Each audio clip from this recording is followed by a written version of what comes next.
And for those of you who came on a few minutes earlier, you were watching the Golem in the 1915 silent movie come to life, be brought to life by the implantation of three important Hebrew letters that spelled emet, truth, and that's the beginning of a longer tale. We will be sharing that in different ways. It's already interesting that there are different versions of the Golem story. In some, the emet, the truthfulness of God, goes on the heart, and in other versions, it goes across the forehead. So everything is rich and complex, of course.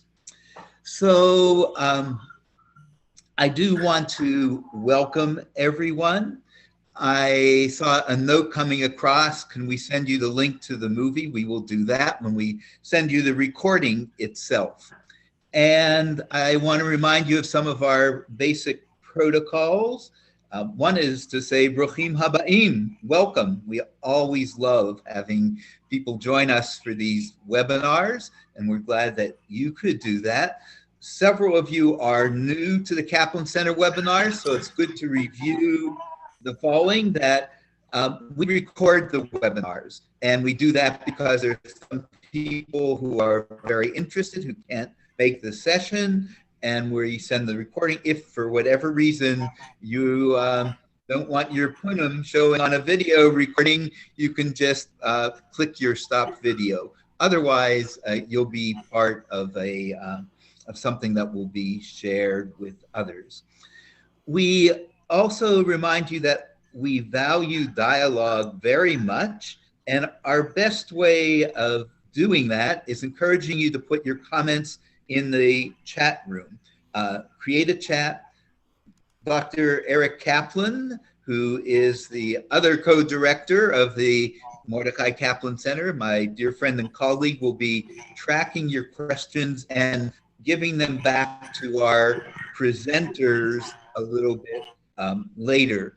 We love evolving traditions, and one that's been part of this year's webinars is giving people permission to hang out a little later. The webinar will likely end by about 4:30. That's what you've signed on to, Eastern time, but we're not running anywhere, and we leave that extra half hour open for dialogue, unstructured questions. It often is one of the richest things that we do. So we encourage you to be part of us for that.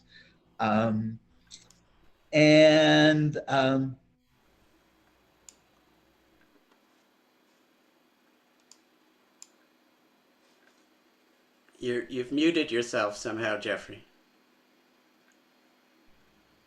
We can't hear you. We lost you. Quick. We can't hear you. Sure, by activists, by former President Barack Obama in 2012.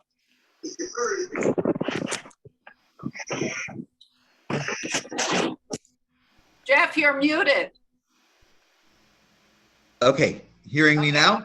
Retrace your steps.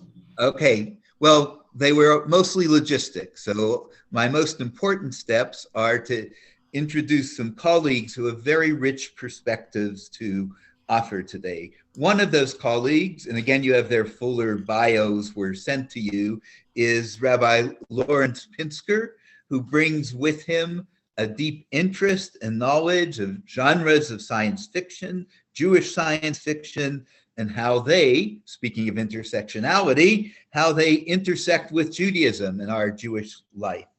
Also want to introduce Dr. Henry Morris. Henry and Larry are both classmates of mine, and so if I slip into saying, hey, Larry, or hey, Henry, old habits, you'll forgive me.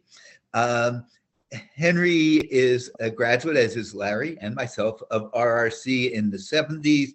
Henry is a professor of ethics and philosophy with a focus on the issue of artificial and augmented intelligence, and that will come through in his presentation before.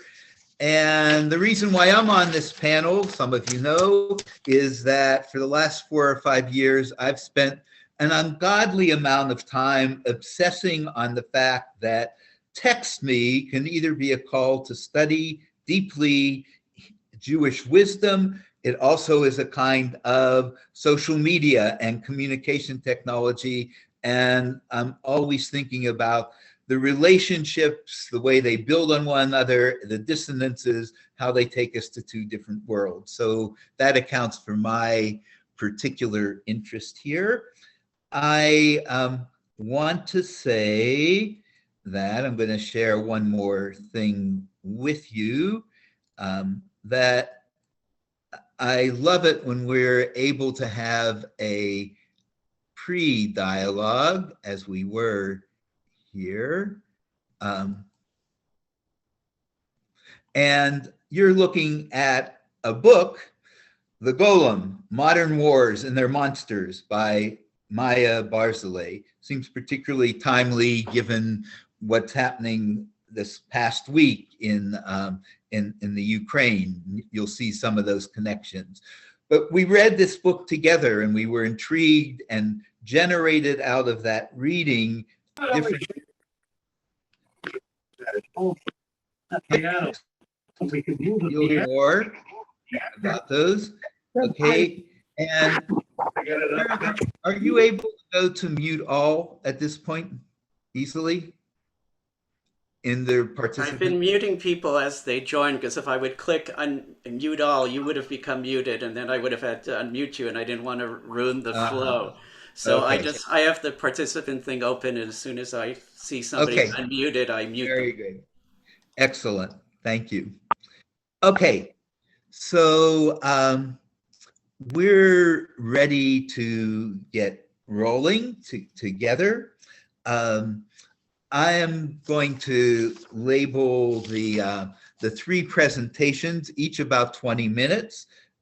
In this way, Rabbi Pinsker is going to be talking about golems and proto-golems and much else about Kaplan will be woven in here. I call Henry's presentation Jeremiah's Lev Chadash, his new heart, and artificial intelligence. And I call my own Kaplan and the Golem. So we would like to begin with Larry. And Larry, we're all yours. Well, here I am, and I'm going to share a screen with you all. And we're going to be doing this in the flow. I gave my title in this display here. I just want to say hello to everybody from West End, from Darchei Noam, from Adar Chaim, and points east and west that I've had the privilege of serving. It's lovely to see your faces, and hopefully we'll have a chance to chat later. I'm going to be talking about the Urgeschichte. I'm going to talk about the foundation stones of Golem theory, if we can call it that. And I titled it Golem, the Monster of Fate, for a reason which you'll see shortly. A better title would be A Guide to Holy Appliances, and you'll see the reason for that shortly as well. So I'm going to move us down to this cartoon from Roz Chast in the New Yorker just a few weeks ago. If all of you can see it, this is the guy who was hooked up to the wrong machines. And there's an air conditioner, a microwave, a TV, a washer, a printer, sewing machine. And I think this is a Roomba or some other floor cleaning device. By way of introduction to my theme, I wanted to show you this wonderful quote from Anthony Daniels, who has a claim to fame. He played the voice, he was the voice of C-3PO in all the Star Wars movies in which that character appears. And he says, I have a greater appreciation for kitchen appliances having played one.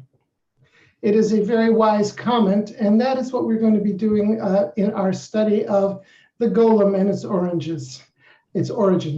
I don't know if many of you have ever seen this map. It's one of several you can find online.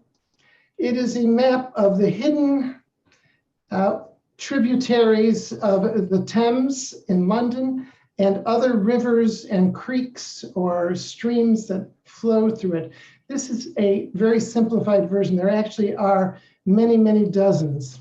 And on the surface, in many of these places where these streams are hidden, the City of London has placed this plaque. This one particularly states, "The hidden river Ephra is beneath your feet." It is a reminder of something that I wanted to share with you from James Geary's book about the secret life of metaphor, which he titled, "I is an Other," and how it shapes the way we see the world. He talks about where he lives in London, and he says, people just don't know they're walking over rivers and streams, and however people try to deflect it, the river just keeps coming.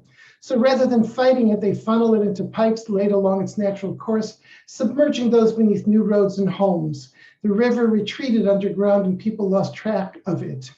Now it only surfaces during heavy rains when it percolates into people's basements or bursts its buried banks and streams into the street, turning it once more into a river.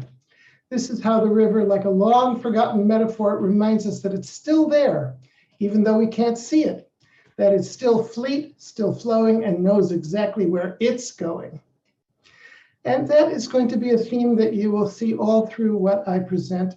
Here is New York, one of New York's underground rivers. And of course, we all know that Zabar's makes its specialties using spring water that is uniquely Zabar's. There's literally a well underneath Zabar's that taps an independent water source.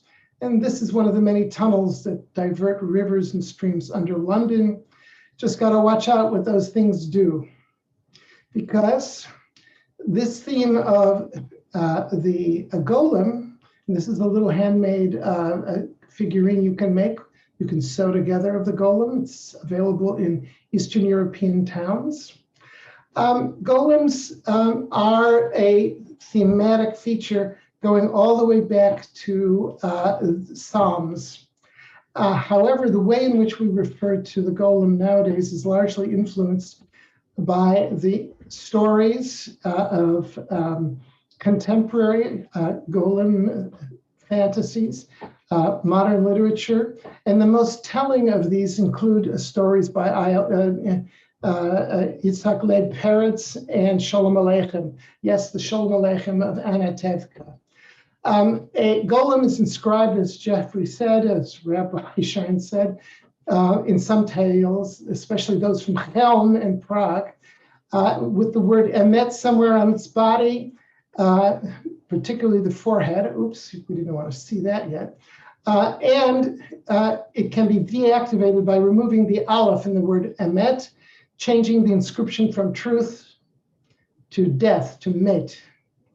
I would also add that in some stories, a parchment with Shem HaMifarash, the name of God, is inserted in its mouth. And in order to deactivate it, you have to pull that parchment out of its mouth. Now, here's an interesting golem that was a part of an art exhibit in California not too many years ago.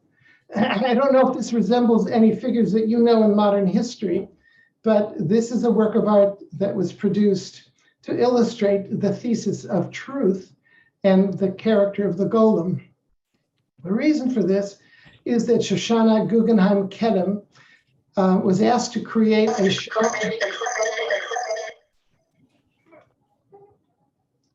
a show on Jewish ethics, and she created this to illustrate the theme of emet, truth.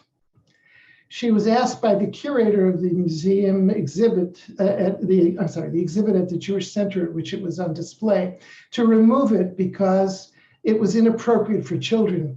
Of course, she then tried to argue that it should be on display because the artist invited her two children, ages 5 and 9, to create it. And they're the ones who added the lip highlights to illustrate the word emet, that it's about what you say and what you do with words. In Alan Marinis's book about Musar, he notes quite prominently that a golem looks and acts like a human and has many of the features of humans, including the ability to think and to understand. What separates a golem from you and me is that it comes into being only through purely artificial means, most famously through the inscription of the word emet on its forehead. Having set that as our playground, I'm going to talk about 3 levels of understanding a golem and its function in Jewish history. The first is as part of a mythos. Now, we all know what the word myth means. It means a truth about human experience of reality. A myth is not a bunch of lies. It is, as we have come to learn, and as Rabbi Kaplan, Zichrono Livracha, said to my class at the college, had he known what he was currently reading back in the early 1970s, he would have essentially junked most of his books except for Judaism as a Civilization and a second book, which I will leave to your imagination. And if pressed, I will send you in private which book it was. He said he had no idea until he began reading those books how deeply he misunderstood mythology and had acquired a deep and profound, was his word as I recall, understanding of how myth played a role in the everyday existence of human beings. A mythos is a collection of myths which address and provide tools for human beings to face certain kinds of situations that are varyingly terrifying, unmanageable, or that simply limit how human beings respond because of the elements of terror, shock, trauma, and so on. A mythos is a string of such crafted stories, folk crafted stories, striving to give people tools to know that these are things that will happen to them in life and they will be able to manage them in some fashion. The mythos about the golem, I don't have, in the 20 minutes we have here, I don't have sufficient time to give you every piece, but the deepest layers in our text start this way. You all know these intrauterine photos that have been taken over the last several decades. There are so many of them, they're just extraordinary, and there are exhibits of them on the internet now that are quite spectacular. This is from Tehillim, from Psalms 139. You saw my galmi, you saw galmi, my unformed limbs is the way the translation goes. You saw the golem matter of me. They were all recorded in your book. In due time, they were formed to the very last one of them. An acknowledgement of fetal development, right? And here we have a dictionary definition of that word golem. It means embryo, according to the dictionary source that we have here. But in later Hebrew, it becomes something of a term for an unfinished, incomplete, or developing vessel. And Galmi Ra'u Einecha, which is the quotation from 139, my imperfect, my incomplete or imperfect substance, did thine eyes see. Anybody who knows what this photo is from, you are entitled to have a special prize. Let me know. Here are some samples of golem texts from Jewish sources. There are a couple of other references which I deliberately left out. I skipped them. This is from Midrash Bereshit Rabbah, Rabbi Tanchuma. Time is going to constrain. Rabbi Tanchuma, in the name of Rabbi Benaiah and Rabbi Brachia, said in the name of Rabbi Elazar, in the time that the Holy One created Adam Harishon as a golem, God created him and he was set up from one end of the world into the other end of the world. And that's why it says, your eyes saw my golem. I was vast. You couldn't ignore me. You couldn't fail to see me. There I was, spread eagled across the cosmos, greater than the size of a planet. That Stanley Kubrick chose to use that metaphor for his star child in the movie 2001: A Space Odyssey. It's just one of the little side references I had to throw in. Here are more texts. Here is something about the way a golem is animated in Jewish storytelling. Adam Harishon, the primal Adam, is identified as a golem before God breathes into him. Rabbi Brachi and Chelbo said in the name of Rabbi Shmuel Bar Nachman, he was created from the place of his atonement, the place at which human beings acquire their existence is a place of self-reflection and teshuvah, of tracking the program of what God wants a human being to be like. That's the goal, to track that. You're not a human being, you're merely a golem if you cannot track that pattern that is the ideal program for human life that God has established. And when God says, behold, I'm creating this creature from the place where this creature will understand teshuvah, or refocusing on the central plan for his existence. If only he would stand on that principle of reclaiming his ideal, his programmatic ideal, that's what a good human being should be like. Of course, you're going to make mistakes and you're going to you're going to veer off target. But as your navigating program on your car or on your cell phone tells you, recalculating is the name of the game. And when the rabbis conceptualize this notion of human beings being animated, they use the phrase God breathed into his nostrils. I'm not going to go back and this comes to teach that God stood the human creature, the earthling, up as a golem that stretched from the land to the sky, to the heavens, and threw a soul into him. Since in this world it was the act of outward breathing, therefore we die. But in the future it will be a given. I will put my spirit into you and you shall live, as Ezekiel says.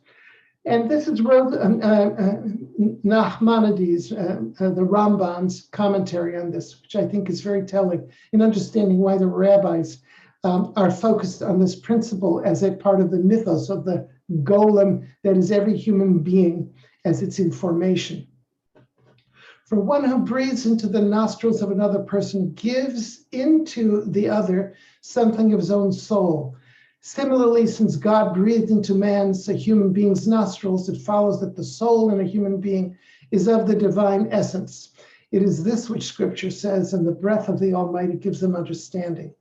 This is what animates us, that there is this particulate entity that is the soul that comes from God's breath that takes the golem and transmutes it into Adam, Ha-Adam. This is more rabbinic material about the formation of the primal Adam, that on the second day on the first hour after God was begun the project of human creation, an undefined figure or golem was fashioned. And then the details of each day, each hour for the remaining 12 hours of the day. What I wanted to get us to is this. Amar Rabbi, Amar Rava. If the righteous wish to do so, they can create a world as it is stated, but your iniquities have separated you from God. In other words, there's no distinction between God and a righteous person who is above sin. And just as God created the world, a righteous person can create a world. Indeed, Rabbi then created a golem, here a gavra, using forces of sanctity. Rabbi sent his creation to Rabbi Zerah, and Rabbi Zerah would speak to him, but the golem would not reply. Zerah said to him, "You were created by a human being, by one of us rabbis. Return to the dust." Now I'm going to skip that picture. A later commentary talks about, well, didn't Rabbi Zerah commit murder? And he discusses that there is no spilling of blood because this creature could not participate in civilization. He had no power or ability to participate in the civilized discourse that is the rabbinic ideal for how to resolve conflict and ease into a world in which all things are as God wishes. Here's from Pirkei Avot, lest we forget the ethics of the ancestors. There are 7 things found in a golem, it says, and 7 things found in a wise man. And there's 7 principles for an ideal human being if you don't want to be a golem. I mentioned this because my father was may he rest in peace, was referred to as Beryl der Golem. Jeffrey, I can't thank you enough, Eric, for giving me a chance to talk about my father, the Golem of the city, of the town of Yanov, whose primary identity as a golem was he didn't talk very much, but he acted to protect small children on their way to school, teenagers who were getting beaten up by gangs, and organized teenagers into meting out punishment to anti-Semites in the town of Yanov. He was known as the Yanover Golem. When I wrote my father's eulogy, I included stories about that. But the principles that would make a person a golem are that you are able to use language and reasoning to articulate a point of life on which you stand and you represent in your being. That's why eulogies in Judaism typically took a midah and expanded it, a principle of behavior.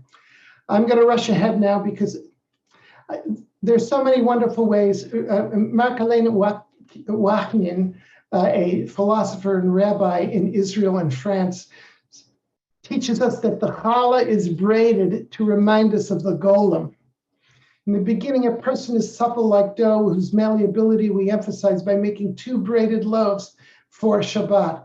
Those braids recall the fact that Adam, made from dust, was originally a malleable mixture of flowing water and inanimate, stable, unchanging clay. This reminding us of our clay origins reminds us of our ability to change and avoid being shut into habits. Never knew that about challah until I did this research.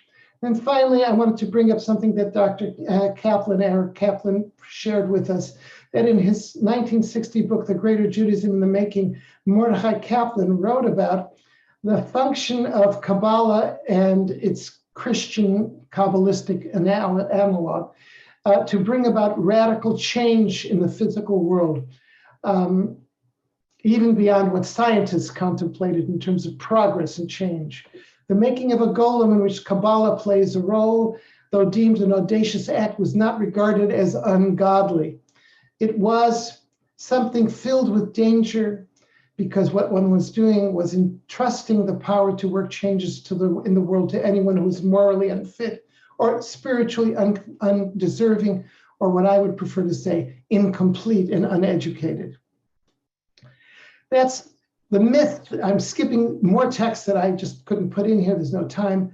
And here I want to talk about holy appliances, because an ethos is a set of principles by which a society stands or falls. Independence, but democratic principles of community form an underpinning of American and Canadian and most Western societies. We forget that what we're talking about are appliances for achieving a certain human ideal. And I went back to look at the meaning of the word appliance. And I highlighted in this pale green what the meaning of an appliance is. It's to bring things into contact with one another. From the year roughly 1400, an appliance is something you create to achieve a certain purpose that brings things together. The earliest meaning of the word was action, of putting things into use, from the verb apply, from Latin applicare, devoting oneself to or paying attention or being mindful. An appliance is a device to make you pay attention to some task. For ritual well, here is a spell for blessing your brand new appliances. I have a Catholic manual on how to officiate at dedicating cars, washing machines, and other home and public vehicles and devices. The purpose of doing that is so that you know that they are to be used in a sacred manner. No, it doesn't involve clipping 2 inches off the exhaust pipe on a car. This is a page from Sefer Yetzirah, the first practical manual on how to make a golem. This is just one page from many which are available online. If you want to make your own golem, you can do what Jeffrey and I had a classmate named Gary Gerson, and Henry and I, all of us. And Gary used to conduct workshops on how to make a golem with teenagers. They loved it. The golem recipes are, of course, filled with dangers. If you make the smallest error, you can create a raving monster. It's attributed to the 9th, 10th century Saji Gaon. And this is from the JTS library, one of the many pages. I wanted to show you this golem. This is a 250-pound, 7.5 feet tall golem in a museum in Worms, whose artist wanted to capture the fury that Eliezer of Worms in his commentary on how to make a golem. His wife and his 2 daughters were slaughtered by 2 devout crusaders. His son was seriously injured but not killed, and he himself was wounded. The golem is brought to life from inanimate material and through the incantation of words to act as a protector, but inevitably it becomes a threat to the very thing it's trying to defend. Abravanel, the artist of this golem here, says, in a sense, they represent the dilemma of should I act or should I not act? And what captured Abravanel's imagination in creating this particular sculpture of a golem, you can see his body, maybe you can't. Every single facet of it is a letter of the Hebrew alphabet. It is language, because in the end, if you approach creating something like this, a wounded state of consciousness can't channel the power in a manner that will bring justice or healing. Larry, yes, I'm sorry. Yes, Jeffrey. Could you muster your prodigious non-golem powers and bring this wonderful presentation to an end in 2 minutes? Yes. The technology of chat room doesn't seem to be working. Okay. Okay. So let me just show you where the golem myths to which Jeffrey spoke, addressed earlier, the golem that runs amok and so on, are relatively late. The Maharal of Prague creates a golem because he has a foretelling of the danger. And here is the Monster of Fate, which is Der Golem, the first movie of a trilogy of horror movies, the first horror movie trilogy ever in movie making. That's what the term for the name of the movie was, The Monster of Fate. And I'm just going to show you pictures of what this shtetl, here you see real shtetl on the right from Roman Vishniak, and an artist, Issachar Ribak's version of his village from 1917. Here is what they became. This is the synagogue in the movie Der Golem. And here you see various scenes of the village. Note how many places there are fragments of the Magen David, the Star of David, all through it. These expressionist artists, including Paul Wegener and his Jewish collaborators. This is what they created. There's the golem walking, followed by children. I don't have time to show you everything. This is Rabbi. This is the Maharal's tower from which he observes the stars above. Here are the villagers. This is the night scene of the village, all triangles again. And here is Rabbi Low, Yehuda Low of Prague. I should have said the Maharal. In the third of the films, he observes the night sky, he reads the stars, consults texts, and sure enough, the next day, this decree against the Jew, virulent anti-Semitism, portrayed in a film. Okay, there's the golem that he creates, which you saw in the film that we saw at the beginning. I'm going to skip right through this stuff. I want you to see that the original Frankenstein movie, from which this scene about him killing a little girl is excised from the original Frankenstein movie, but it's a copy of this picture in which the child essentially kills the golem at the end of the movie. Now I've told you the story, you don't need to see the film. And as Henry said earlier, here's the 5 minutes of the golem story on one of the Treehouse of Horrors on The Simpsons. I'm going to close. Let me just, what the rabbinic literature does with this is it establishes a definition for how to deal wisely with technology, applying 3 categories of Greek knowledge. Because the river, like a long forgotten metaphor, reminds us that it's still there. It keeps popping up in every technology. What I wanted to end with was why this myth exists at all. And it has to do with a pre-Jewish mythology having to do with the Akkadian Babylonian epic of the flood. Yes, the big flood story, which we borrow from ancient Mesopotamia and tell in its animated version with the story of Noah. The Atrahasis narrative in Babylonia is actually the oldest golem story on the planet. It's extraordinary to read it. And this is what it looks like in cuneiform and wedge print in wedge letters. And I included a whole section about the gods that are involved in it and the text, which the late, beautiful, extraordinary Dr. Tikva Frey-Makensky shared with a class of people, a group of people who were studying with her. This is the original story of how golems were created and why they are destroyed. And it ends with the creation of the story against which our ancestors rebelled. It essentially, the gods, do I have 1 minute? The gods and the lesser gods get tired of digging and planting and harvesting and weaving and all the things that fill their days. They rebel against the elder gods.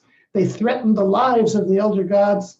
And in response to that, the elder gods kill one of their own kind and mix its blood, its rationality, and its body with mud to create human beings, who then are the slaves to the gods, both the lesser gods and the greater gods. The story of Shabbat is the story of our ancestors saying, no, we are entitled to the same status as gods, which is defined by time to reason, time to discuss, and time to find joy in life. That's where I wanted to go with this. And what I wanted to add to that is that there's a lot to be said about Reconstructionism as one of the many golems human beings have created over time. So thank you for letting me run on late. Thank you. Larry, thank you for your presentation, so very rich. Would you be willing to allow us to distribute your PowerPoint? Because I know there's a lot of richness there that people would love to see. I'd be happy to do so. Thanks okay, so much we'll make sure that. Very of good. Course. All right. Thank you. With no further ado, I'd like to turn to my colleague, Rabbi Dr. Henry Morris, to help us think about some of the challenges that creating golems and other forms of animate intelligence or non-intelligence have for us. So, Henry, we are all yours, and Jeremiah's, I guess, both. Yes, let me unmute. Thank you so much, Jeffrey and Larry. That was amazing, and going so broad to the early origins of the golem and down into the present day. So I'm going to be a little bit more specific about elements of the golem that interests me. So a little bit about myself. I'm an RSC graduate from the same era as Larry and Jeffrey. Also a technology analyst, very interested in artificial intelligence, and recently co-authored a book on what we call augmented intelligence, how humans and artificial intelligent entities can collaborate often to get better results than you could get otherwise. Now, this idea of better results, one of the things that Larry mentioned is later on in these golem narratives is the idea of the golem run amok. And this is the piece of this that interests me. This idea that the golem is created by man. You saw the one with the Maharal, you saw the film version, and he's using the Sefer Yetzirah, the book of creation, and various incantations, creates this golem, and then later in the movie, it kind of gets out of control. And you see that then in the Frankenstein movies and so forth. So that's on the golem side of the story. In the area of artificial intelligence, people worry about artificial intelligence going out of control. There certainly are concerns about artificial intelligence causing harm.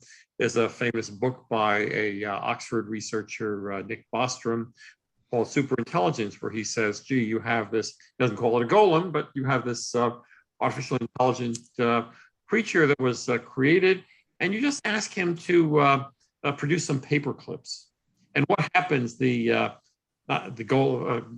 golem, or artificial intelligent creature, paper clips, and figures, what are all the things that he could use to to produce paper clips? Pretty soon, the artificial intelligent being is creating paper clips on all sorts of things. Pretty soon, most of the world's resources are consumed in building paper clips, and we have a plague of paper clips raining on the world. So that's the artificial intelligence could go out of control as well. And I got to thinking, well, in these stories, what is it that we could think about that is our responsibility if we're engaging in creation to keep the a golem we might build or artificial intelligent application or entity under control? You know, we typically blame the golem for these things, but we are the creators of the golem or the artificial intelligent being. How could we bring that under control? And that then brings me to looking at Jewish texts that could help us understand how to go about creating these intelligent things. And is there a way of doing this to incorporate various controls so that it doesn't run amok, as use the expression that Larry said. So if you think about the this particular thing, the first thing, Larry already used the text that I was going to describe. Why should we be engaged in creation at all? And remember the text he showed from the Talmud, from Sanhedrin, where they give authorization for humans to create life, which is amazing. Think about humanity. Man is created, B'Tselem Elohim, in the image of God. And that means that we, in the way this is interpreted, we have the capability to do some things that God is able to do. Would that also include creation? Well, the text in the Talmud suggests, yes, it would include creation as well. And Rava creates this being, is the text that Larry used, that unfortunately it couldn't speak.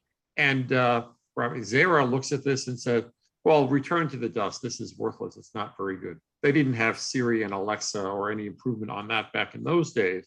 But the point being that it does give authorization to engage in creation. And now if we're going to engage in creation, you might think about what is it that we can learn about the creator, about the accounts of God creating things. And most of the Golem stories, like the ones you saw in the movie, start with the people who are going to create the Golem going and taking some clay or earth together. This harks back to the biblical story about Adam, the first human, and coming from Adamah, the same root, which is the earth. So, and typically in the way these stories are depicted, you would show Rabbi Lowe and his helpers go down to the river, get some clay and earth together in the shape of a man, and then writing emet or putting some parchment in the mouth of this creature, begin to animate the creature. So that is one version of creation. What gets me to Jeremiah, and I need to share the screen to show you some quotes from Jeremiah and also Ezekiel, which says that God thought that he didn't go about creation in the right way. This should be the exact text that we want to look at, because this would tell us about if we're going to be creators, let's not make the mistake that God made in the first place, i.e. when he created people like us, and what is the improved version to creation that he describes both in Jeremiah and Ezekiel. So let me see if I can share the screen. I'll show you what I mean. Let me see, here we go. Share it. Okay, can you see that? So here on creating, first of all, is on creating a man. We already talked about that. Let me get to the next one. This is on the new covenant. So in Jeremiah 31, his vision is God says, I'll make a new covenant with the house of Israel. And now he says, it's not going to be like the covenant I made with their fathers, which asked people, it's all about human psychology. It asked people to basically look into themselves and And God is always telling them through Moses, through other prophets, follow my commandments. And people aren't doing it. So he says, I have a better way. This is the version 2. So now he says, look at the last verse. This is verse 33. But such is a covenant I will make in the house of Israel in those after these days. I will put my teaching into their inmost being and inscribe it upon their hearts. Then I will be their God and they shall be my people. So the new improved version of creation is such where you take the psychology and you revise human psychology so that they naturally do the right thing. You essentially are putting ethical controls, ethical principles within a person. And when Jeffrey introduced me, he talked about the new heart. That's actually from Ezekiel. Let me show you that quote, which in one verse really puts this whole idea together. In Ezekiel's vision, he says, basically following Jeremiah, and I will give you a new heart and put a new spirit into you. I'll remove the heart of stone from your body and give you a heart of flesh. So now if we put these two passages together, let me stop the sharing for a minute. If we put these two passages together, what you have is a vision that says, we need, if we're going to engage in creation, to put in a new heart that enables us by nature, in the nature of the created being, to do the right thing. Now, if you were creating a golem, that would be the way to go about it. If you're creating a artificial intelligent application or person, you'd want to build in ethical controls into it. So before the being acts to build as many paper clips as it could imagine, put in some controls, put in some guidance about what are the limits on what you can do. Put in some guidance in how artificial intelligence applications might be limited to be sure that they treat everyone fairly and they don't cause harm. And you put these principles build this into the design of the artificially intelligent creature. That is the way, following Jeremiah and Ezekiel, to be able to move from a vision of letting people do things exactly in the way that whichever way they see fit, whether they follow the commandments or not. Make it so that they naturally are inclined to follow the commandments. Make artificial intelligence so that it is set up by design so as not to cause harm and to provide good for people. We see lots of examples, what I call augmented intelligence, where people are using artificial intelligence. These are still not such common cases, where they compensate for human limitations. Think of someone with autism, and autism not being able to sense the emotions of a person who they are engaged with. There are now artificial intelligent applications where, using image recognition and training on connecting images to emotions, where they can provide cues to the autistic child to understand how a person is feeling. And with that kind of guidance and intelligent assistance, the person is making up for the disability that they had. These are examples of intelligent applications which are created with an idea of doing good and providing value. So those are some of the things to think about if you are looking at the golem and learning from the golem that is completely going out of control. Now, the other thing when you look at Jeremiah, and the source for this is Gershom Scholem. People most know Gershom Scholem was 20th century, was the foremost scholar on mysticism, Jewish mysticism, and Kabbalah. And he wrote an essay about the golem that is usually cited as the best text, where you can look at the many of the sources that Larry talked about and other sources about how the golem used Kabbalah and extended that, and how the stories of the golem evolved and emerged. Now, in this observation that Gershom Scholem had, let me go back to sharing. I want to show you one other quote. He cites a Kabbalistic, let's call it a midrash, where they talk about the origins of about Jeremiah actually creating a golem, but it also goes wrong in an unusual way. Let me show you that. Back to share screen. And okay, in this case here, this is Gershom Scholem talking about this, as I call it, the Kabbalistic midrash. Jeremiah was busying himself alone with the Sefer Yetzirah. We've talked about that several times, the book of creation, when a heavenly voice went forth and said, "Take a companion." Jeremiah, obeying, chose his son Sirah, and they studied the book together for 3 years. Afterward, they set about combining the alphabets in accordance with the Kabbalistic principles of combination, grouping, and word formation, and a man was created to them, on whose forehead stood the letters Adonai Elohim Emet. Notice this is different than what Larry showed you in those slides, which is the usual version, which just has Emet. You take the Aleph away and it becomes death. But now we have 3 words. God the Lord is truth. But this newly created man had a knife in his hand with which he erased the letter Aleph from the word Emet. But now there remained the word Metz, dead. But it's not just a word, it's a sentence. Jeremiah then rent his garments because of the blasphemy, God is dead, now implied in the inscription. So now what Jeremiah has done is he took Adonai Elohim Emet and changes that to Adonai Elohim Met. God, Adonai, God is dead. And at that point, Shalom writes in his essay, it is indeed significant that Nietzsche's famous cry, God is dead, should have gone up first in a Kabbalistic text warning against the making of a golem and linking the death of God to the realization of the idea of the golem.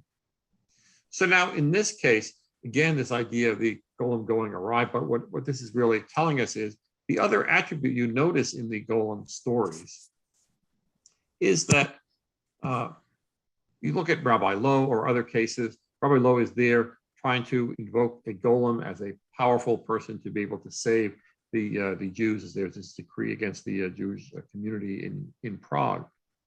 But the point about this is that Rabbi Lowe is taking this into his own hands. He's not, he's going to save the people. In the movie, interestingly, they show the community, people are praying and so on. Rabbi Lowe is taking action by means of creating this golem, this person who is able to save the people. And it's interesting with the connection of Purim coming on in a few weeks.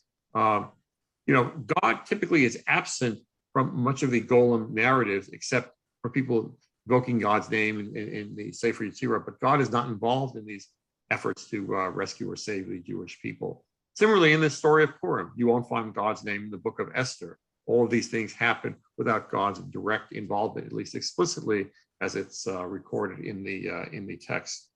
So the thing about this, or the lesson to learn, I would say, from these stories, is that taking a page from Jeremiah and Ezekiel, if we are going to be engaged in creation, either making your own golem through the methods that Larry talked about in detail, or making your artificially intelligent creation or application, think about the fact that you have a responsibility for putting in the ethical controls into this creation.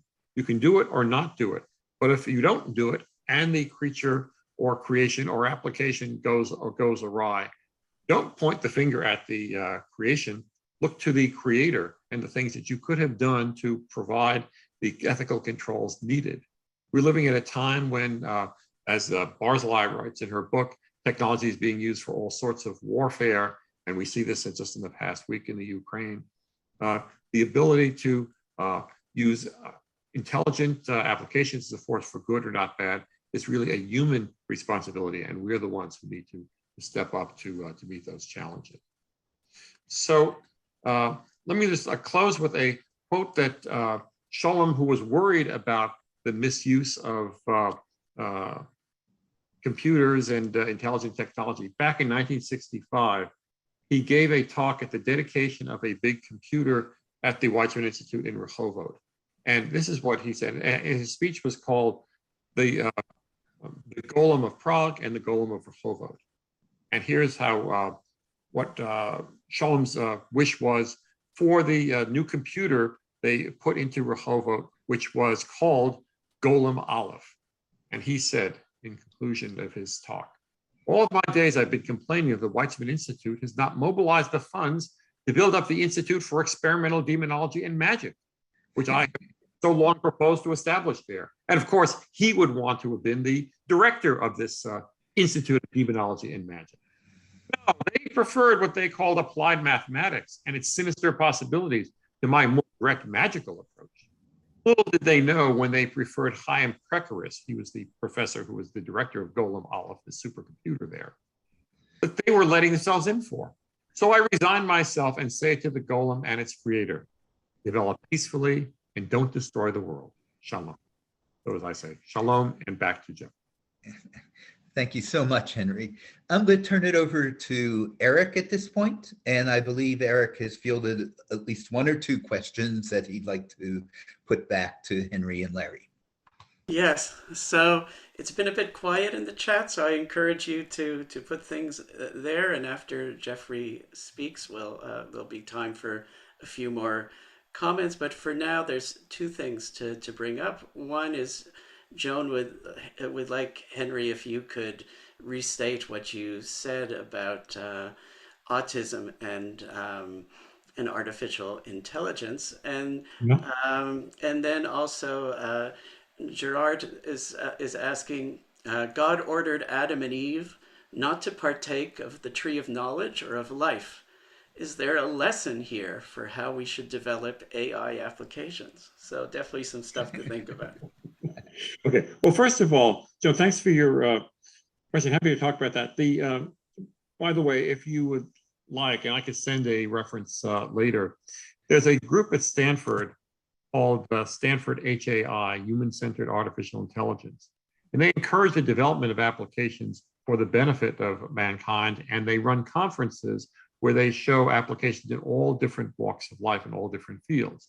In their March conference, there was a group that's been working for some time on the application of artificial intelligence around autism. First, which I didn't mention, was diagnostics. There's a big backlog of children getting diagnosed with autism. So by using various markers for autism, it'd be too hard to explain how this works. They basically can do a pretty good job to get an early diagnosis of autism. I think last June, this was authorized, certified by the FDA as something that could be used to speed up the diagnosis of autism. Now, I was talking about therapeutics. In the therapeutics case, this is where they imagine that you have these. Okay, first of all, you take lots of the way they develop it. You take lots of I'm not going to do the detail. You take lots of photos and images of children with various states of emotions, sad, happy, and so on. And these are tagged. And now you fit up the child with Google glasses or various a camera to be able to look at the person in front of them, and the application goes through their repertory of images they have been trained on and said, oh, this is a sad image, this is a happy image, this is a fearful image, and so forth, and send a cue to the child, maybe through the Google glasses or some text, or could be speaking to the child to let them know what the emotional state of the person they're dealing with, and hopefully can cause a better interaction. That one still requires more work. It has not been certified by the FDA, but at least provides some possibility, at least the idea that we could use some of these intelligent capabilities to augment what people have or don't have. And particularly, I think, has great possibilities for disability. Now, my friend Gerard, where you said about the tree of life, and was that the problem? I see where you're going, Gerard. I would just say that it was surprising to me to find this text, which I came across a number of years ago, in the Talmud, where it seems perfectly fine for Rabbi to go and create a human being. This God's work, whatever they said about don't use the tree of life, you would think implied in that would be, and don't start creating life yourself. But no, they found some other mechanism to defend it. If you look at the larger quote that Larry had, and I can share the quote with the group here too. So it is very puzzling as to why even this idea of stay away from the tree of life, and yet you have license to create a living thing, at least according to Sanhedrin, Talmud Sanhedrin. So I don't have a great answer, but just to say that is a puzzle. Thanks so much, Henry. Before I add a Kaplan and Golem perspective here, I want to invite Eric to give us while we're all still here, a preview of an important coming attraction, actually our next webinar on March 13th. Eric, would you like to tell us just a little bit about it? Sure. So we interrupt our regular programming. So those of you who are on the Kaplan Center list, which I suspect as many of you know, that the Kaplan Center already from before Dan's untimely passing has been a supporter of Marcia Falk's recently published Haggadah, A Night of Beginnings, and we're going to be doing 2 sessions with Marcia, one that is directly through the Kaplan Center, which is exactly as Jeffrey said, in 2 weeks. And then we have one on Shabbat during the Reconstructing Judaism conference. In both of these sessions, Marcia is going to talk about her Haggadah. As she says in the introduction, it's all about meaning. She's going to tell us what the meanings were that kind of motivated her work. Then we're going to have a bit of a back and forth, me and her, for about 15-20 minutes, and then we'll open it up to general questions. So we'll be sending out the invitation to register for this on either Monday or Tuesday, so keep an eye on it. And if you're not on the Kaplan Center list and would like to be on it, you can do that through kaplancenter.org. And if you don't want to be on the Kaplan Center list, but would still like to go to this seminar from Marcia, the link for registration will be on the Kaplan Center website. Very good. Before I pick it up, Larry has a response to Gerard's question about the tree of life and knowledge. Thank you, Jeffrey. I just wanted to point to a book that may not be widely circulated or well known. I'm going to lift it up. The title of it is Sin of God, Sin and Failure in Jewish Thought. It has a great title, and it's by David Bashevkin, who is an established figure in the Orthodox world, in which he reviews the story of the Garden of Eden and that tree that is withheld from Ha'adam and Chava.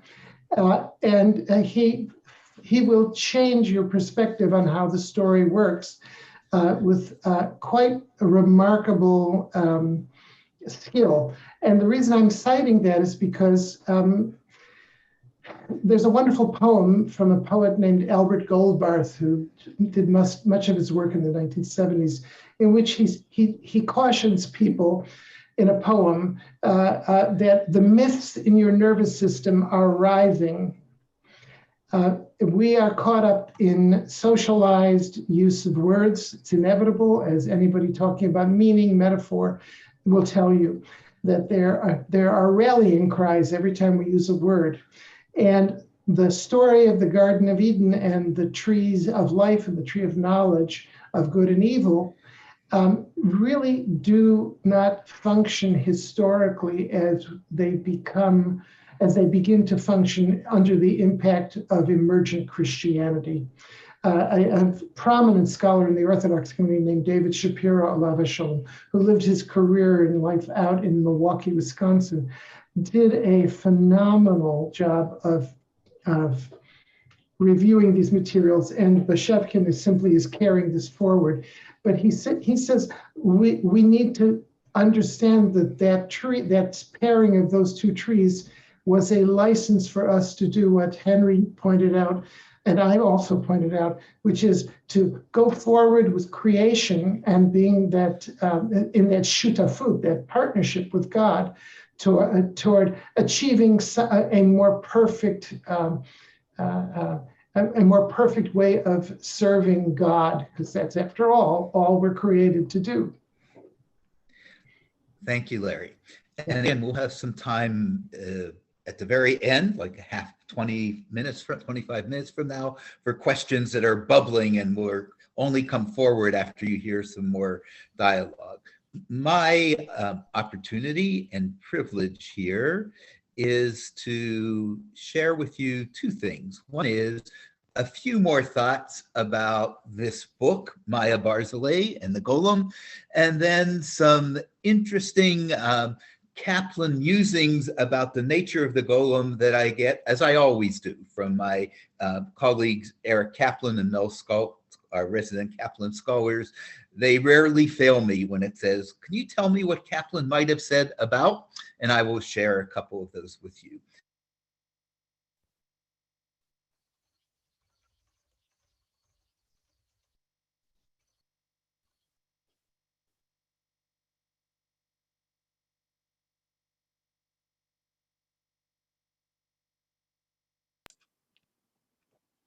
Are people hearing me right now? No, I stopped hearing you. No, no. Okay, how about right now? Yes, this is good. They're hearing me again. Okay, thanks, Deb. I may resort to that. Okay, so we Reconstructionists, those of us who are influenced by Kaplan, are very familiar with the notion of Judaism as an evolving religious civilization. It's a meta-level concept that helps us understand Judaism. It's also something that plays itself out in relationship to other phenomena in the world. Everything that's alive has a history. Everything evolves and generates new meanings. So it is this tradition of the golem. I'm going to mention just a few things here. A few weeks ago, some of you may have been at SAJ for a wonderful Torah study by Dr. Deborah Dash Moore as SAJ began the 100th anniversary celebration.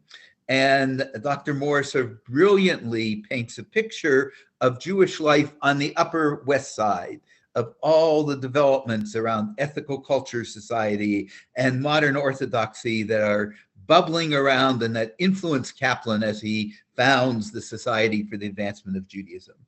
What Dr. Moore doesn't mention, because it wasn't her assigned task, in that very same time, if she would have traveled down to the Lower East Side or the Broadway district, she would experience golemania. The golem grabs onto the imagination of the not only of the Jews, but of the general artistic community in New York in a really extraordinary way, leading to a whole spate of different plays. Now, this already is an American embodiment of concerns that were raised right after World War I, where the golem, just take a look at the golem in this picture. He's covered with mud. This was for many intellectuals, for many artists, such a powerful symbol of trudging through those last years of World War I in the mud-covered fields of Belgium and France. And they were saying, in essence, we all became golems. And the golem is a projection of our use of power and technology and of sending people out to battle who are going to fall and die golem-like. Again, that, as is mentioned a couple times, seems to be very haunting given what's going on in Ukraine and the re-engagement of that kind of warfare that we thought we were done with. But the golem has, again, it's an evolving phenomena. So not only is the golem become a responsive part of the wars in World War I, it becomes part of the imagination of the forming country of Israel. So in the 40s, late 40s, as Israel is becoming a state, there's many references to the Arab armies and Arabs as golems, not flattering images at all, but they've also been influenced by comics and superheroes in America. So the Israeli elite soldiers are pictured as golems, as superheroes with extraordinary powers, as you can see lurching out of this golem. And then, of course, the golem, as Henry has mentioned, takes on a different kind of life when computers come into our life in the golem Aleph at the Rehovot Institute. So the golem is extraordinary. I would say its function, in part in Jewish history, we focused on the positive sides of we have creativity, we can create life. even when we fail, it's not a bad thing, said the rabbis. But there's also an element of the golem, I think, in the border between the human and the divine. I've been an avid student the last few months of the tradition of special Purims. Special Purims were declared, over 100 of them, actually, I think 500 of them, that you can find in the old Encyclopedia Judaica. They were declared whenever a Jewish community was in danger and someone, never God, would, to my knowledge, would step forward and reverse fate, save the Jews from certain death or destruction. And always these stories, and then the community would declare a special Purim. And indeed, in one particular community in Padua, Italy, the special Purim coincides with the traditional Purim, and so they read two Megillah scrolls, one of the traditional story of Mordechai and Esther, and the other of how the Jews of Padua were saved from a horrible fate in certain circumstances. To me, the Golem becomes particularly interesting because it marks a border in all of these special Purims: human agency, intelligence, Lanut, using your best connections to appeal to the king or the emperor, are at work, and they work. They lead to special Purims. At a certain point, it's overwhelming, and that doesn't work, which is what I think in part leaves Yehuda Loew of Prague to the Maharal to create the Golem, to use this daring bit of technology. You would think, most of you, if I were to ask you as Kaplanians, do you think Mordecai Kaplan would have an interest here? You would be like my good friend Rabbi Hillel Cohen, who is very much a part of the Kaplan Center, but says he had a hard time accepting that we were going to be studying the counting of the Omer, because he didn't think it was the heart of the Kaplanian enterprise. Even more so, golems, doesn't that sound superstitious? Well, only on the surface, at least for Kaplan.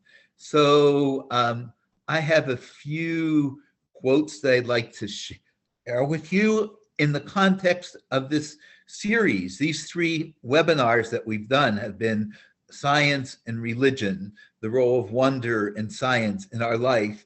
And now we take a note to become a little bit more refined. In our age, when we talk of science, we often become immediately political. Either you believe in science or you reject science.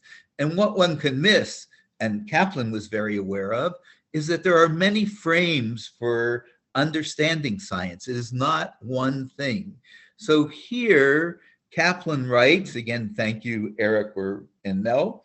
Kaplan writes about, you might think, because Kaplan writes a lot about theosophy, about the study of God and the long descriptions of what God looks like. It looks like he's going to go the route that Aristotle and others do, to create an inanimate God that is perfection, and our study of it through science points to that perfection.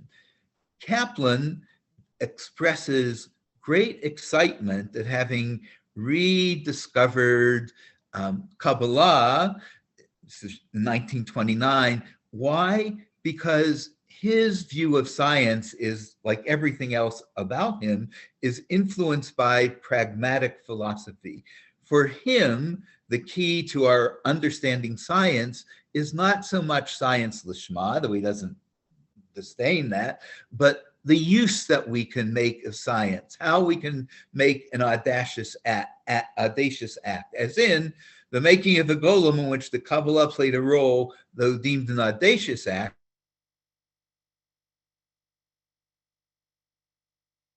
Jeffrey, your sound has gone off again. Jeffrey?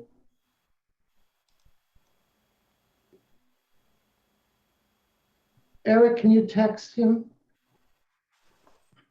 No? Okay, Deb, I'm coming over. You're back. Now it's back. Okay. So Kaplan says, again, that the kind of science that we are most interested in from his perspective is not contemplation or passive reflection, but the power to control the forces of the environment. And that was what Kabbalah aimed at. Its theosophy was only a prolegomen, a prelude to its theurgy, the way that science makes our lives better. And here he talks a great deal about that. I will, if you choose, Eric and I'm sorry, Henry and Larry will do a little commercial for some further learning that they're willing to do with you, and I am too, in terms of a follow-up workshop. And mine will begin with will end with the 10 Commandments of a post-pandemic digital life, something I think and written and presented about. But it will begin with the study of this text that comes from Kaplan. And here's Kaplan writing in 1939. I'm going to read through this, and then I'll leave you with a question that the people in my congregation at Mayim Rabim left me with when I shared it with them last Shabbat.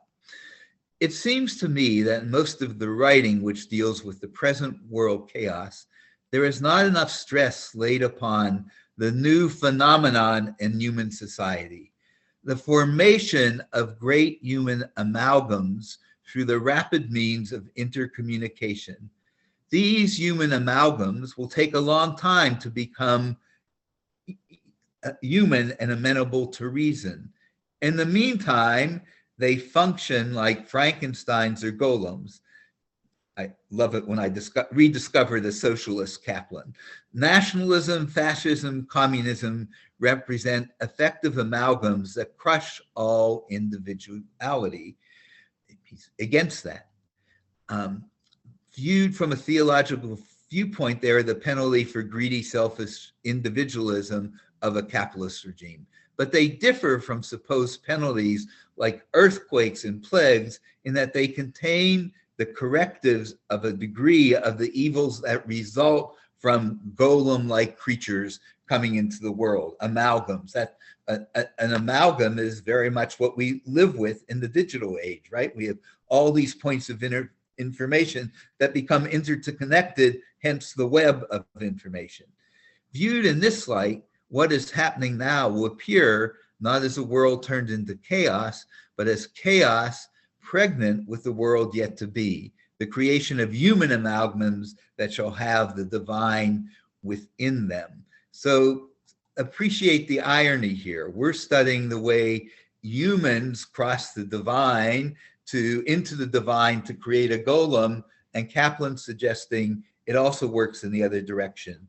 As we create and live with golems, we have to imbue them with divinity and godliness so that we have more of God living in our universe.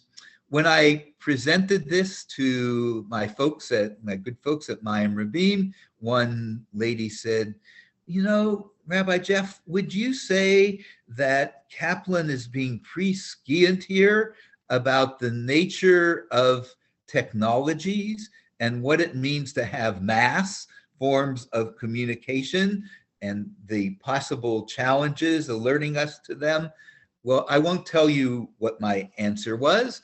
I just will leave you with the question and invite you to join me. You will have an opportunity to join. You'll get a notice about this. 3 different workshops followed as a follow-up to today's sessions. One offered by Larry Pinsker, Rabbi Lawrence Pinsker, one by Dr. Henry Morris, and one by myself.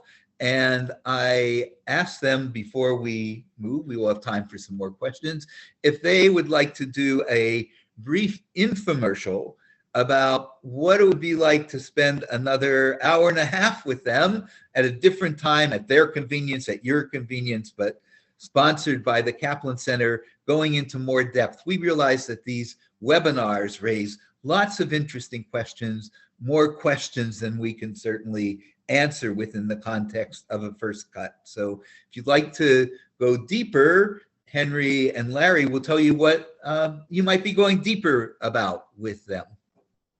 Larry, you want to tell us what your offering will be? Sure, thank you, Jeffrey.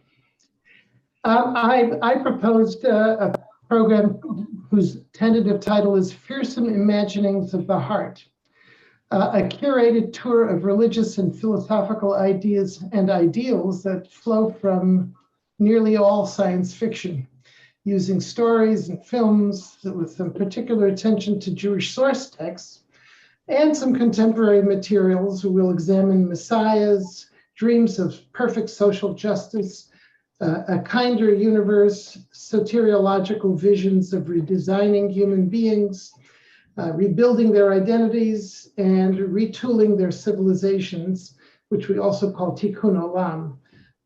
We'll also examine why machines and human beings alike fail the Turing test. If you don't know what a Turing test is, let me know. We'll examine augmented intelligence and reconstructed consciousness, aliens and otherness, time travel, and other compelling themes in science fiction and religious thinking alike. Right. I did a program on that. Should I show that little cartoon, Jeffrey? Larry, for now, I think let's hold off Right. on that. Okay. But I would only add to Larry's presentation that we think this could generate self-sustained learning. Maybe the group of people who join would like to meet more than once, but we're willing to help you get together at least one more time. And Henry, what would people be dialoguing about if they joined your offering?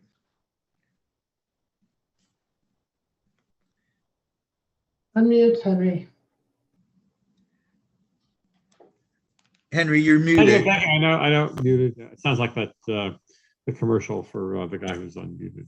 Whatever. No, okay. So yes, I have given several lectures at our Havurah local synagogues on Jewish perspectives on work and the transformation of the workplace by intelligent technology. So one thing I was looking at, famously, Maimonides talks about the dimensions of tzedakah, and the highest dimension is to give a person the tools to be able to earn a living for themselves.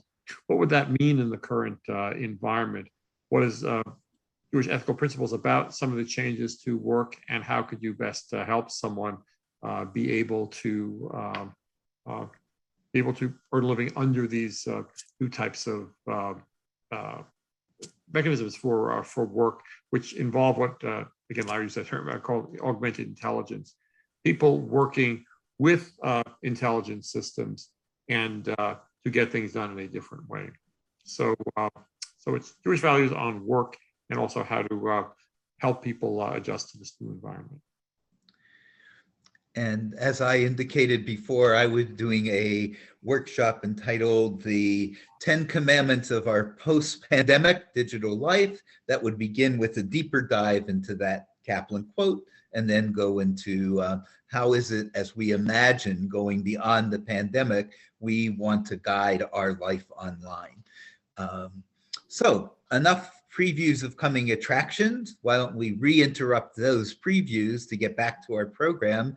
And I will turn it over to Eric if there have been another couple questions or. Yeah, there have. It's been an exciting time to be in the chat, and there's basically been two major themes and an observation as well. So the major theme has been about what types of constraints might actually be put on AI to deal with the ethical challenges that that might emerge from it. Both Henry and I think Larry as well have shared some thoughts already on that in response in the chat. I think it would be good to have have a conversation out loud about it too.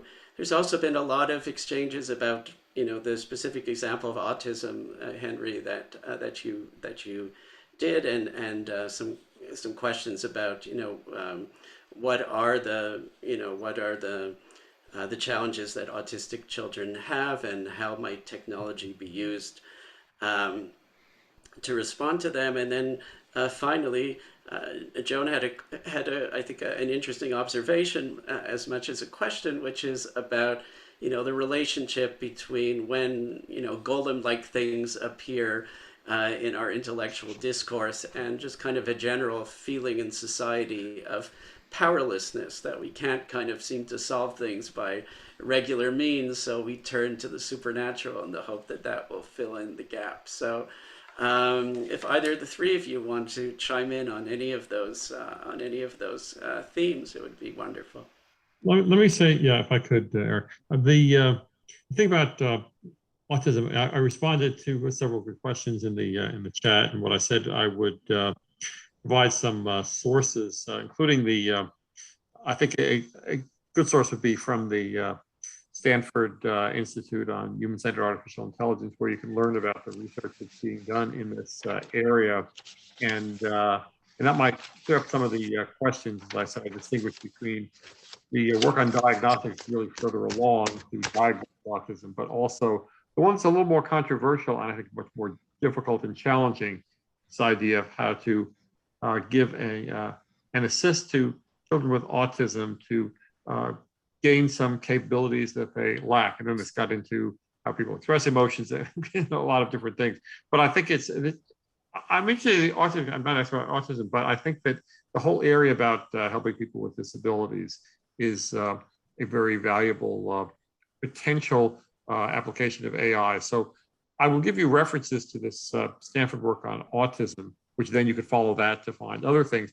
But I think it expresses more broadly really exciting possibilities of dealing with disabilities. So that's one thing. The other thing about ethical controls, I mean, there's a lot of work being done now where people look about principles of ethical principles that are applied to AI. There was work being done out of the President Biden's office on the Bill of Rights on artificial intelligence, which might be the source of some principles.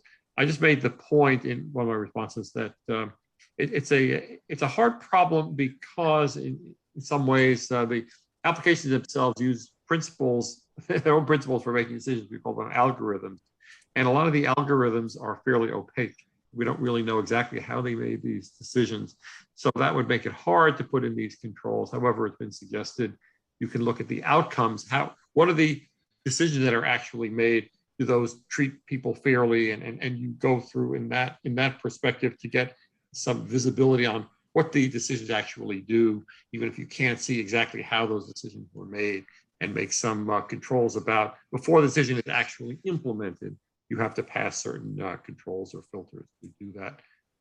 Just some ideas, but there's a burgeoning area of research in this area that are interesting. I think what hasn't been done as much is what a particular Jewish construct, either broader principles or Jewish case law, i.e. Talmudic response and so on, that might be applicable in this area.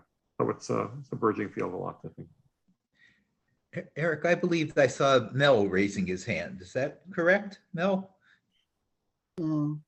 I would like to suggest, well, first of all, I want to thank Larry and Henry for a wonderful program.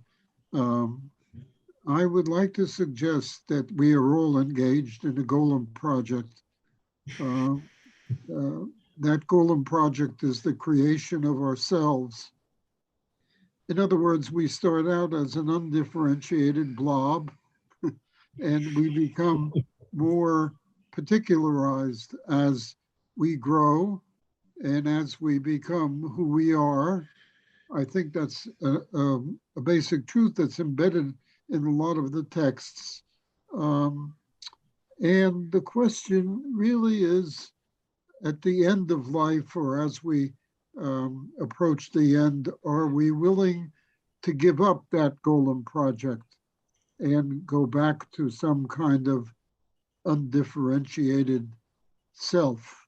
There's a very, very interesting book that I want to recommend that I read years ago.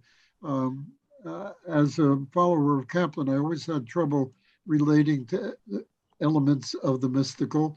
And there's a book by Luther Askland called Ways in Mystery.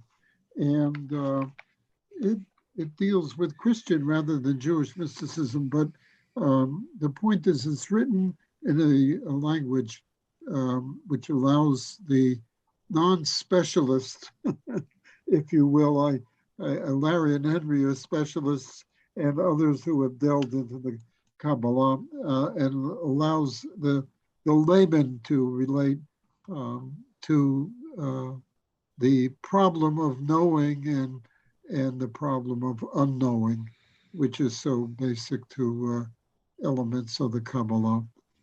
Thank you, Jeff, for letting me mouth off a little bit.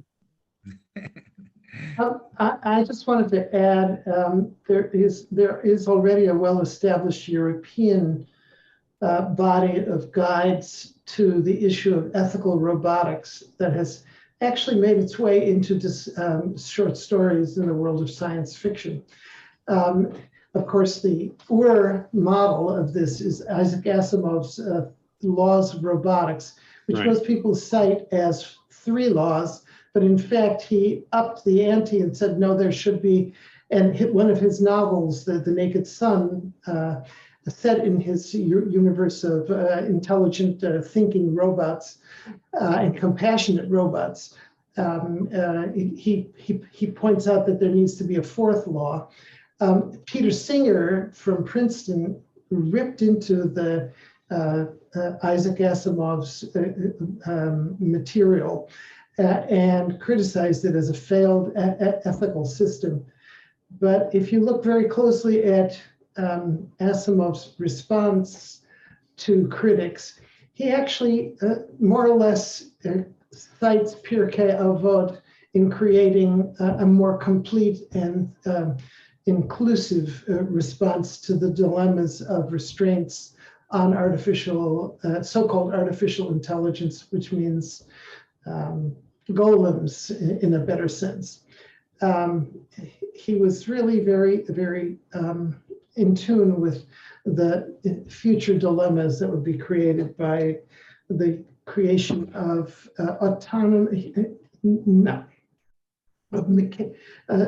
electronic devices that would be able to think. That should be sufficient. Thank you.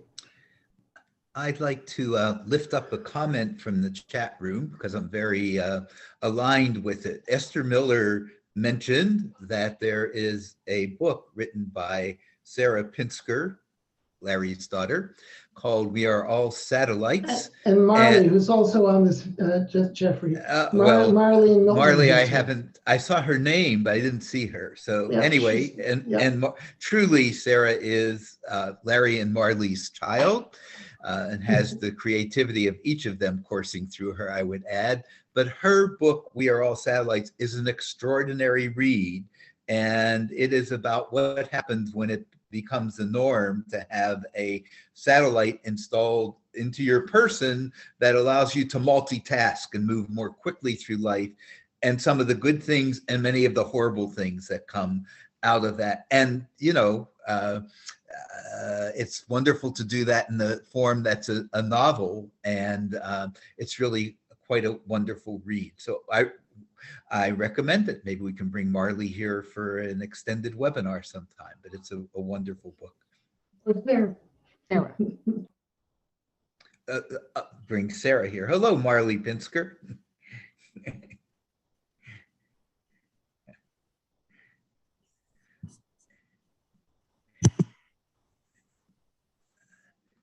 Eric, are we at a point where anyone who would like to chime in or has a question that's just formulating or a comment can unmute and jump in? We certainly are that in terms of we've eclipsed 3:30 and we're into, I think, our informal mode. Or are there other questions or comments you want to mention? Well, I think we could turn like the issues that are coming into the chat are the same ones that are different tributaries of the same issues that I've raised. So let's let the people speak for themselves.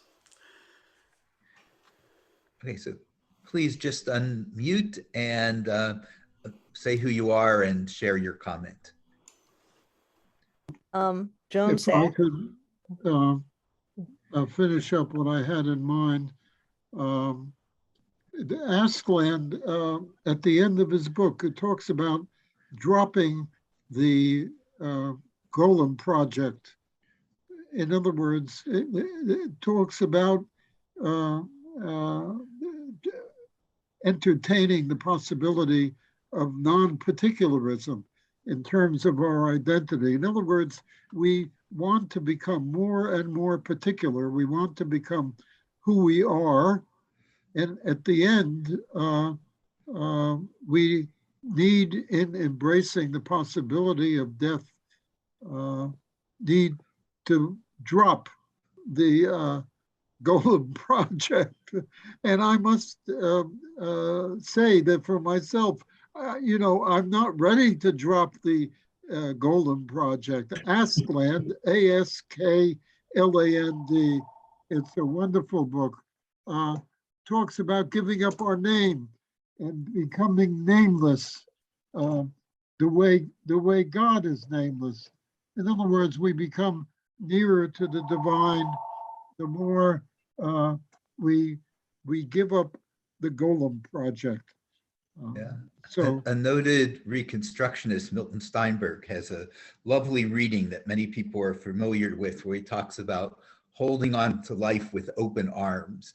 And he talks about when we get to a point that we trust and know that our life is going to return to a divine economy, and we both regret that because we don't have our golem-like creation anymore, but we're still part of something huge, divine, and important. Joan, you wanted to say something, and I noticed that Linda has put a couple comments in the chat, and I wonder if you'd like to add after follow Joan in making those comments. Mine's quick. I've had 6 concussions and 2 ischemic attacks, and naturally that has had, there's actually one more now, which has to do with lack of oxygen to the brain. So I'm very aware of the limitations that I experience. And yet, on the one hand, it would be so nice to have a chip placed in that could replace the abilities that I've lost and maybe even make me smarter. But I have to tell you, I'm already concerned about cameras, 30,000 cameras on the streets of Chicago, and how you could be followed on your computer. So would I really want that chip in my brain? And so that it's a wrestling. It's a question. Sure. Thank you, Joan. I'm not really talking about me personally. I'm talking about generally when science reaches the point that they decide that wouldn't it be nice if we can speed up and accentuate people's abilities by doing that, by putting chips in brains, which is under discussion.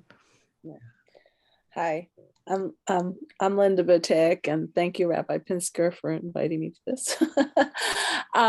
So what I've been putting in the chat mostly is that because I love technology, I love all the wonderful things it can do. I love all, I think about, being able to connect with people within all these different ways. But then I see how people who are unethical are able to twist and use these wonderful technologies to do bad things.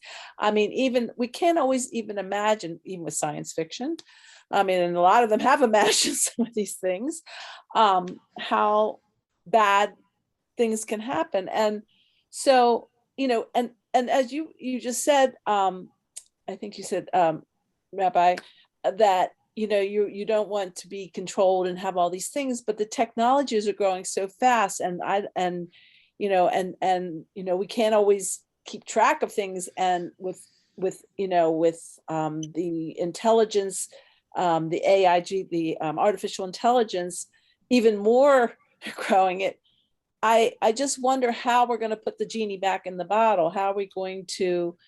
Well, I don't think we can. And those of us who I think among this group who are even here discussing this says that we care about ethics and we care about how these things are done, but it just worries me that I don't know if there's a way to have built-in safeguards, or I mean, it just seems like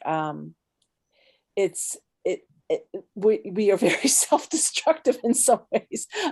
I mean, even if you just listening to the war right now going over there with the nuclear website, I mean, the nuclear site that, had been had a problem, and now they might be bombing it, and we're nuke each other. I don't know. And he's talking about using nuclear weapons and gas weapons and all these things. I think in some way humans are our own, you want to have hope and you want to have things, but there's a lot of things we need to, I guess, have counters to. And I guess that's where I'm coming from. Thank you for letting me speak. Sure. Looks like Marcy has a comment. Oh, excuse me. I am from Baltimore and have known Larry Pinsker for the last 9 years, who was a dear friend. Touching on the whole thing about autism, I have a great nephew who is in his mid-20s who's extremely autistic. Now, back then, obviously, there were not the resources available on how do you teach or react to a child who is extremely autistic. But I will say the niece and nephew who are his parents, one of whom is a doctor, made great strides with what they had available. So I will fast forward to that. I have a grandson who is 7 years old. He is one of triplets, and he is on the cusp of autism. However, no algorithms or anything like that. Obviously, testing for certain levels. There's all levels of autism. There's no one size fits all. It's individualized. And where my daughter lives in Bucks County, Pennsylvania, she has had so many resources available to him from the beginning that he is in the same grade in a different school than his two other siblings. He is learning the same information in the school where he is, but the difference is that that particular school has anywhere from a 1-to-1 relationship, teacher to student, or one at the most 1-to-3. And he has friends, and he can read. There's some kind of I think it was on YouTube, and I just sat there with my mouth open. It's a geography YouTube for kids, so that they learn where all the states are in the United States and where all the countries are, and countries you would never even think existed because they only have maybe one vowel in their name. And I listened to him reciting all these things. And yes, it is by rote, but I'm fascinated that he keeps up with his siblings. The only issue he still has is if he's engrossed in something, getting his attention. And that's sometimes you have to walk around in front of him and literally in his face. So autism is a really, really broad category when it comes to children and how they are educated, how they are brought up, how they are taught to be social. It's way more, and I'm sorry if I sound pessimistic here, but it's way more than AI. It's overwhelming what it is. I just want to say something about it. I have a grandson who's autistic, and I understand there's no like any of these kind of labels, Alzheimer's, autism, that cover such a range of conditions, and there's a lot that we don't know. But I just while we do this class again, I did a class at Brandeis Adult Learning on just a whole class of case studies where we studied examples of where AI was applied, just so that people could make their own conclusions. And the nice thing about it was that you had students from all different walks of life. When we got to the autism case, there was one of the students was a recently retired pediatrician who worked in neonatal care, knew a lot about these situations. It was really interesting. And there were other people who had kind of a personal professional experience in this. There was a lot more confidence about the diagnostic application, which is to be able to examine the various symptoms and be able to have a faster diagnosis.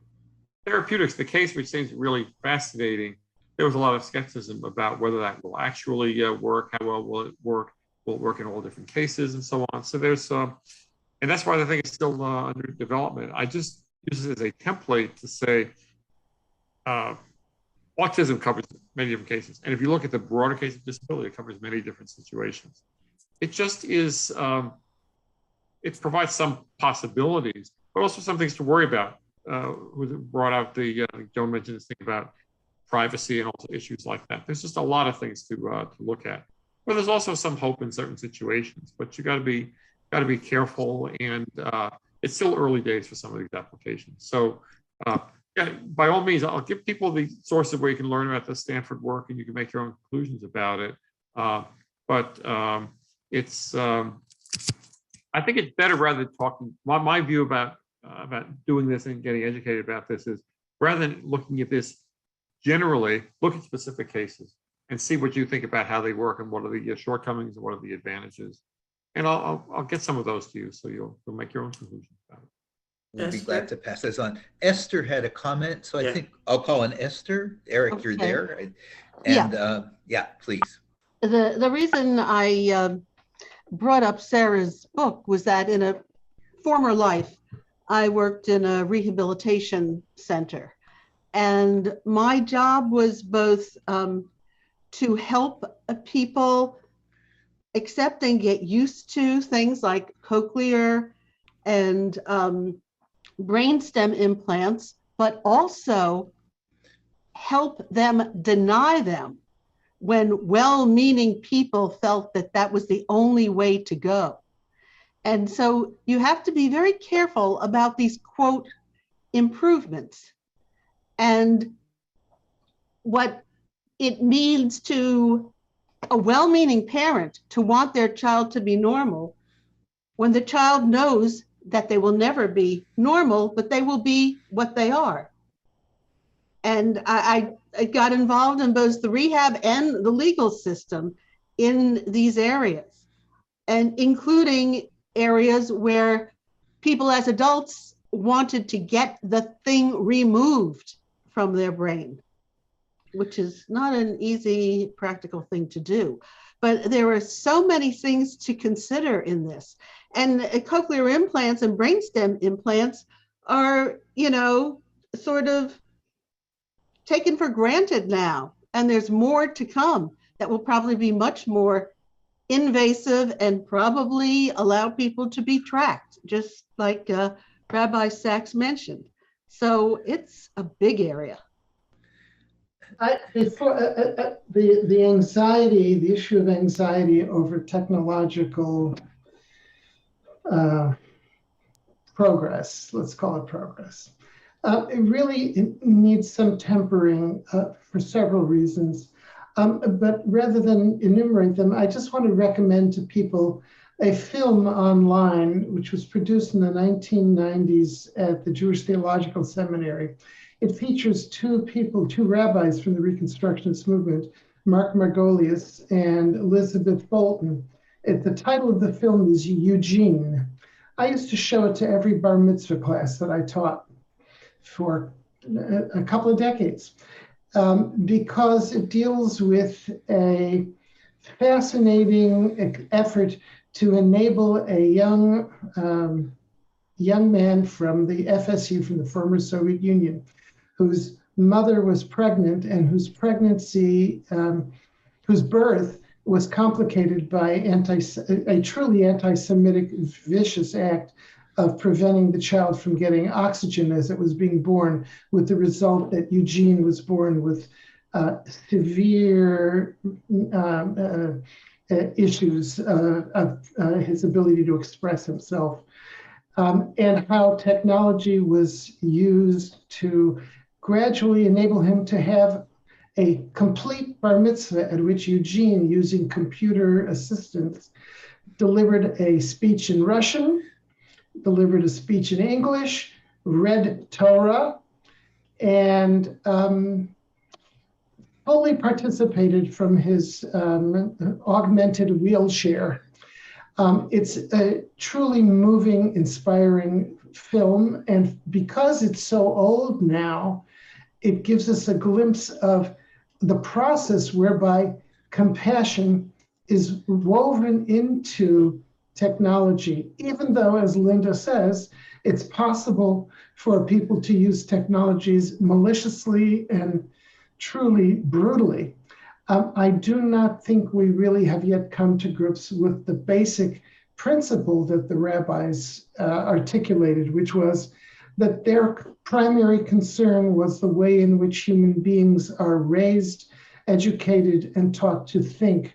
That, and again, as Mel Skult said, Dr. Skult so wonderfully said, that there is a process of, you have to be busy being born every moment you're alive. And I guess I can quote Bob Dylan in a slight paraphrase to say that that is a very serious rabbinical principle.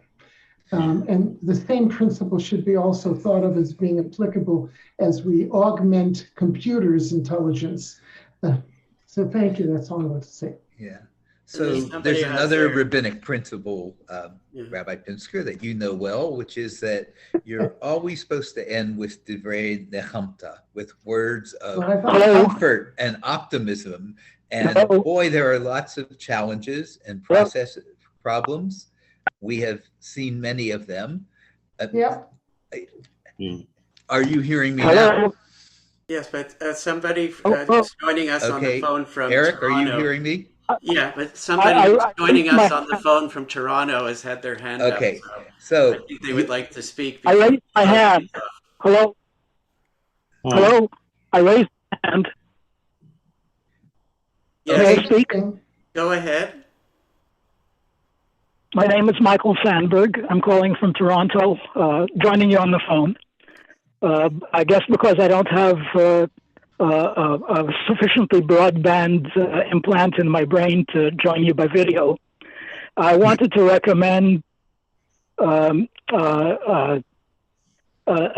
series of 4 lectures that were on the BBC last year.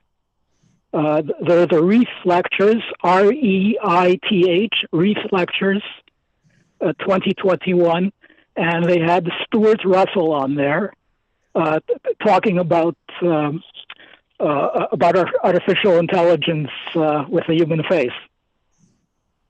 They're quite good. I've listened to them all, and they definitely relate to today's topic. Thank you. Can you send us the link if you have it to those, or just the reference? We can add it to the resources we accumulate. So thank you for it.